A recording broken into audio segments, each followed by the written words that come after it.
ভালোবাসা হলো সেই জাল যেখানে আমাদের হৃদয় মাছের মতো ধরা পড়ে যায়।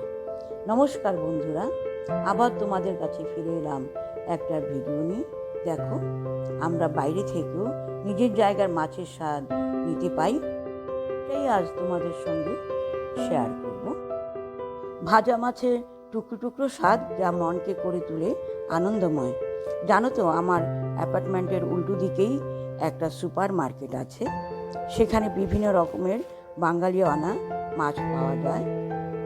চিংড়ি, পাবদা, পুঁটি, মোরলা, শঙ্করা, নেতিলি, পমফ্রেট, তেলাপিয়া, শিয়ার, লোটে, ইলিশ, পোহা, রুই, কাতলা, কাঁকড়া, এমনকি শামুকও পাওয়া যায়। আমাদের যখনই ইচ্ছে হয় মাছ খেতে, তখনই আমরা গিয়ে নিয়ে আসি। যদিও দামটা একটু বেশি, কিন্তু আমরা হলাম মাছে ভাতে বাঙালি। ভিডিওটা এখানেই শেষ করলাম। ভিডিওটা লাইক, শেয়ার ও কমেন্ট করতে ভুলো না। তোমাদের সুন্দর সুন্দর কমেন্টের অপেক্ষায় রইলাম।